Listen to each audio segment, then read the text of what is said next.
I love old cars like this. It ran beautifully. It's a movie set car. The guy was really nervous though, the guy that owns the car. Yeah, he was. Every time I drove off the lot, like even one wheel came off the lot, he's like, hey, we can't be leaving the lot.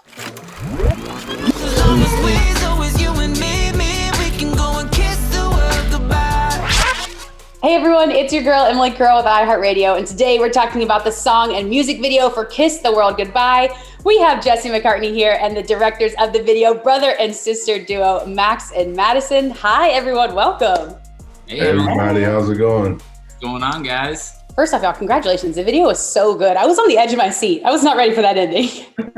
Thank you. Yeah, Max and Madison killed it, man. The video was intense. I was on this ride for this mini movie. We're going to break it down frame by frame, but before we begin, tell me a little bit about the inspiration behind this Romeo and Juliet, Bonnie and Clyde video. Give me all the details. The song I had written just before the pandemic, which is kind of creepy because the world had not yet ended, but it had this feel that it was like the appropriate song to release after a worldwide pandemic. It had this us against the world, Bonnie and Clyde feel. And I think once we finished the song and realized we were going to release it as the single, we wanted to match it aesthetically with a video clip that made sense. I think going in, I kind of always knew I wanted to do something that had that feel, a Tarantino sort of high stakes feel. And so that's where Max and Maddie come into play because they submitted a treatment that was sort of like spot on. And so, yeah, I'm really happy with it. Obviously, Katie, my real life fiance, plays the Bonnie character. And we're just super thrilled. You know, I think Max and Madison are these super talented young directors who have a huge future in front of them, and this video I think proves that. And Max and Madison, for you being a brother and sister duo, you know, how do you guys like to work together, and how did you come up with this idea specifically for Jesse? The crazy thing is that like when we got like the song, it just had like a little one line on it that was like, oh, with like a Bonnie and Clyde feel. And instantly when we heard the song, it was like, that's the only thing that like comes to mind. Yeah. You know, and the song itself like invoked that kind of world. So it just made sense just to kind of write it and pour it on the page, you know. And then Jesse himself like is so talented, not only as like a singer and a songwriter, but like as an actor. So it was like we were so excited to be able to pull like even more out of like the subject and kind of like milk those like details in those moments. And that's kind of how it came to be. I love that. Well, this is iHeart's Frame by Frame. So again, we're going to go frame by frame and we're going to walk through some of our favorite moments, deconstruct behind the scenes things. So any details you want to share, we want to hear all of it. But let's jump into that first frame. And Madison, you kind of touched on this, but let's set the scene here. Let's talk about this car for one, this location, this styling, and like you mentioned, the color. I want to hear all about the aesthetic. Jesse, for you, what was it like driving this car? This is a sick car. Yeah, it's an old Ford Galaxy, and I grew up as a kid with older cars. My father collected old cars and then sort of refurbished them. So as a kid, I was always like under the hood of a Bel Air or or an old, some old Chevy. For me, like that's my world. I love old cars like this. It ran beautifully. It's a movie set car, so that it actually ran pretty nicely and was like well maintained. The guy was really nervous though, the guy that owns the car. Yeah, he was. Every time I drove off the lot, like even one wheel came off the lot, he's like, hey, we can't be leaving the lot. How fast were you allowed to go? Not as fast as probably I was driving that thing. Yeah, for sure. He was whipping it for sure.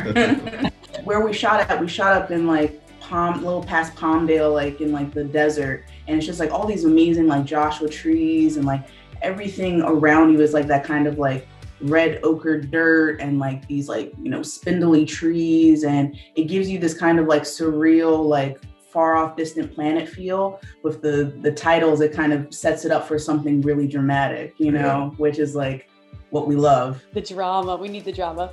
Now logistically, Max and Madison, what type of camera did you use to shoot this? And was it consistent throughout the entire shoot?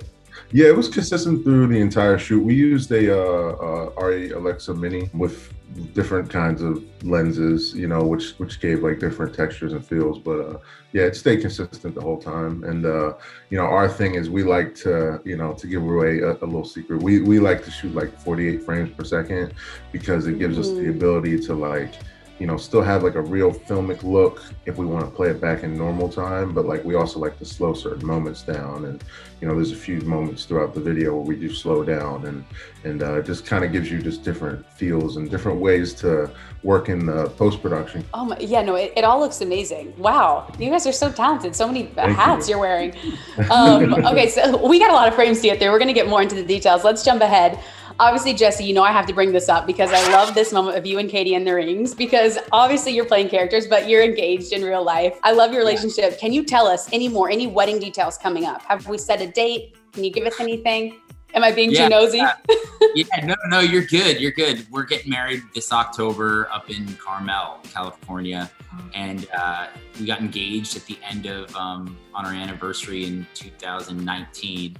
And the plan was to get married last year, but the world ended, and so we couldn't. But it's funny, in this clip, obviously in the video, we're supposed to be this couple who, you know, we've lost everything. And so I told Katie, I was like, look, I love your engagement ring, but we can't wear that ring. We have to put like a really humble, like no diamond ring. She had to put that one to the side. Like, okay, fine. But yeah, I think it was a nice touch. And obviously, you know, it was a moment where we could sort of within the video Easter egg the fact that we are getting married later this year. And is this the first acting project that you two have done together? No, this is our second video together. Katie and I shot a comedy, like a comedic video for a song that I did in 2019 called Wasted. We each play multiple characters, and it's like this really cheesy, over the top, like soap opera, melodramatic thing. And Katie and I have done a lot of writing together. She's an incredible comedy writer. So we did this show on YouTube called The Quarantined Couple during the pandemic, where it's just a bunch of sketches of us living together during the height of the pandemic and basically annoying the hell out of each other. So we're used to working together. We know how each other works, and we just click. So it worked out perfectly. And you know, I feel like the song, Katie was a big muse for this entire album, and I just felt like it was important that the first look had the two of us in the video together. I mean, it doesn't hurt that you guys are also so talented at acting. So it's like you really sell it regardless. Thank you. But speaking of working together, let's jump ahead to our next one. We see the start of the storyline. So we have the overdue bills. We see you both are stressed. Max and Madison, for you both, storyboarding this out, what does the production on set look like? Are you shooting these scenes in order? Do you have a certain way that you like to work different things? And especially for you two being the dynamic of working together as brother and sister. Yeah, I mean, I think for that day, we were trying to just structure everything so that the hottest point of the day, we were like in the shade. So it was all around the heat. Yeah, so we really tried to structure it so that we were doing like a lot of the the inside shots like earlier, for that we can like kind of save like the big flourish at the very end, like for the very end. Mm-hmm. Wow. And how long, was this only a one-day shoot, or was it multiple days? Yeah, one day? Yeah, we got it done in one day. Yeah.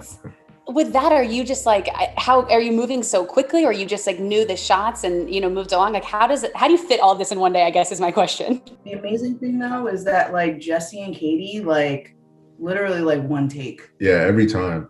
Every single time. Like their acting chops are just like incredible, you know? It was great working with Jesse and Katie because we were just like, yo, tell us like how you feel, like you want to try something different, you want to switch it up. And it's like a lot of like some of my favorite moments in the video are actually informed by like Jesse being like, I would like to see if we could do it like this, or what do you think about that? Yeah. You know? Okay, so it's a collaborative environment. Absolutely. Yeah. It just made for a better product in the end. Made it feel real. Yeah. And then, I mean, the next time we pull up, you look a little less stressed because then we have a lot of money coming on the scene. So I have to ask, how much money was in this? And this is real money. It's like movie set movie money. money, yeah. We were debating. We were like, it looks so real. Now let's jump ahead to the next frame. This is one that we have to talk about. Obviously, this is such a pinnacle moment in the video. This creative interstitial. Talk to me about the process of including this. Was this always a part of it? You always knew you wanted this? I knew that, it's really tough because often when I see scenes in a music video, if they're not done right, they can really go off the rails quickly, right? And become really cheesy. And so that was my greatest fear. And I knew like this was the part we had to talk about the most, is how this was gonna go down, how subtle we were gonna make it. The fact that we didn't want to make me look like, we didn't want Katie and I to look like it's just like these two people coming in with a gun and being like, give me your money. We wanted there to be stakes. We wanted it to have this heavy feeling of like, they're doing this for each other. He's doing this for his family, and not just like check me out with a gun and a leather jacket, Yeah. I think just rehearsing it, going over it, figuring out what the dialogue should be and not leaning into it, like even this scene right here, I look at her and it's like, I say, you ready? And I think like at first I'm like, ooh, I don't want it to be like, you ready? And then us, and have this like your jacket around, yeah. Exactly. So it was just a balancing act. And I think that just comes with time and experience and knowing when you're going over the line and when it feels authentic and real. Yeah. Well, let's jump into our next frame because I love the technicalities. First off, Jesse, I could feel like the horror in your face in this one. Like I feel like that really emulated through, but also through this shot of like shooting through the fridge was really interesting. How did you guys do this one in particular? This was one of those shots that wasn't initially on the shot list. And when we got there, we were like, you know what, there's an opportunity here to get another perspective, because we were doing the run through takes and our DP came up to us afterwards and was like, I think that we might be able to fit the camera in there. So what we did was we just moved some shelves around and made this big movie camera kind of fit in there. And the whole idea was, Jesse, like he would pause for a second before grabbing the bottle, and you see like his like eye almost start to tear up, and it's like, just to see that perspective, before jumping into, the action. Oh, well, let's jump ahead to our next scene too, the intensity in this scene. Jesse, walk me through this, because again, for something like this, how do you get into character? Let's start with that. What do you do to mentally get in this place? I think for me, it's just imagining what my life would be like in this situation and knowing that there's two options, which is like lose everything, right? And not be able to eat, or do this terrible thing that I don't want to do, but, in order to save your family. And I think people can get on board with you doing a bad act if it means like, okay, it was for a good cause. And so I think that was like the mindset is like, okay, how do we do this? How can we make this scene work where people are going to still root for me? And I think part of it actually comes in the clip right after this, where I'm walking out of, I just robbed Carlos of all this cash. And as I walk out, I think it was important that we added the line where I actually apologize to him. It's like, I'm sorry, because it's not about him. It's not about robbing him. It's like, this is my own thing. I had to do this, and I'm really sorry, but it's like, we're all out here, and it's like a sink or swim moment. So I think just, thinking about all of that and having that rattle through your brain kind of brings this to life. Yeah. And also, of course, like Max and Madison said, the handheld nature of this scene really throws you into it and makes you feel like you're a part of it. Now let's jump ahead we talked again about this handheld camera, and I just want to briefly touch on this because I know we've mentioned it. These spins around Jesse are so cool where we feel like we're in the scene. In those moments, I'm always curious, what is the crew on set like? Because is this a really intimate crew inside the station and is everyone else outside? How are we shooting this moment? For this scene specifically, it was important for Jeff to just kind of be in there with Jesse. And that was actually a shot that we talked about beforehand, we wanted to track from the action and then kind of swoop around them and then get that side profile shot. We thought about like, should we shoot it on a slider? Because we had a Steadicam on set. Should we do that for Steadicam? And it just felt right to do it handheld. All right, let's move on to our next frame, and we've got to talk about the slow motion shooting. Obviously, one of the most intense scenes we have in the music video. What did this process look like shooting this scene in particular? The naive person I am, I went up to Katie and I was like, Katie, do you feel comfortable holding the gun? And she was like, oh yeah, I'm good. And I was like, all right, girl, let's get it. Like, so let's jump to the last frame. I did not see this coming. Jesse, what was this like for you? Is this always how you knew you wanted this video to end? Were there any alternate endings? I knew I wanted the video to end tragically. I love the vision. It's funny because I'm such a, in the world, in the ether of the world, I think perceived as this, and I am like a happy guy. But in terms of like filmmaking, my favorite movies are some of the darkest. Basketball Diaries, and like I'm super into the terrible tragic endings. And I knew that we wanted something, and I didn't know what it was. Initially in the original treatment that I had in my head, we would do the Bonnie and Clyde thing, right? Where we'd have this big shootout and we would both be slumped over each other, and we would, you'd cut back to our wedding rings and like we would be slumped over in the car. But I think it was maybe a little too expected, and we didn't want it to be over the top. And again, you were walking the cheese ball line if you do that. So we thought, like, why not do this, where I never fire a shot in the video, Katie does. And then the irony that when she's shooting, I'm actually the one, I take the bullet, the cop hits me accidentally. And I don't think people saw it coming, and I don't think people were particularly happy that I died. I think it was like, no. But yeah, I think it was a conscious choice. We just had to figure out how to execute it. Yeah. And now what was that execution like on, that's a harsh word for that scene, but what was that like on set? How many times did you have to do that take? What was that moment like of you in the car? Well, this was at the very end of the day. And so we were pressed for time too. And I remember thinking like, we gotta get this. And the cool thing about shooting handheld is that you can jump around and shoot it at a bunch of different angles and then chop it up in the edit and make it feel a lot longer than it is. It's funny, like we didn't necessarily have a special effects artist do the makeup. Actually, just our makeup artist did it himself. Oh, wow. And my stylist of all people. So, and it was like, we were like Googling, okay, this is funny. We were Googling like bullet wound, entrance wounds, because we were like, okay, this is not going to be like this explicit thing. And it was really simple. I came in, they painted it on my shirt, and we were like, is it too big? Is it too small? But yeah, and then I got in the car, and we were very careful not to get blood on this guy's car because he was freaking out the whole time. Yeah.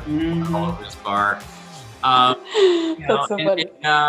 And the cops did such a good job, and Katie did great here. And I love that shot there at the end where it's from behind and you just kind of see head slumped over. So yeah, tragic endings. Jesse, you like die very beautifully. It's a weird thing to say, but like it's very poetic, and a poetic death. It's interesting. This morning I was reading a lot of the YouTube comments to see so far. Jesse, a lot of people are upset that you died. A lot of people really loved the video. But one thing I thought was interesting that someone commented, I want to go back to this again, just like taking the theme as a whole, is someone asked if like after this year of isolation, with this song coming out right now, the fact that it's shot in a desert and most of the scenes are, just you two in the shot, is that kind of a reason why? Was that sort of a theme of isolation that you're exploring within this shot? It's a good question. I think for us, it took on that meaning, certainly. And I think once we realized what this song was going to mean to people post-pandemic, I think we leaned into that for sure a lot, and, wanted to explore that, like I said earlier, like that us against the world. Like it's really just you and your partner, and if you have someone that you can rely on and that relies on you, it's really kind of all you need. And I think that's what makes the song special. I think that's what makes this ending so heartbreaking, is that like that one person, you lose that one person. So yeah, we tried to be as thoughtful as we could be in every regard to making this video. And I think that we were able to really put together something pretty special, and I'm really proud of it. Well, the fans love it. We at iHeart love it. Congratulations. Max and Madison, thank you for being here. Jesse McCartney, thank you so much for being here. And then Jesse, one last question before we let you go. What can you tell us about new music coming up this year? Yeah, sure. So the album is called New Stage, and it's going to be coming out later this fall. We'll probably be releasing some more songs before then, but yeah, I think it's sort of an in-depth look at the last 15 plus years of my life. It's a very introspective record, and I talk about sort of what it's been like for me and all of the negative and positive impacts it's had on my life and my family's life coming up in the industry.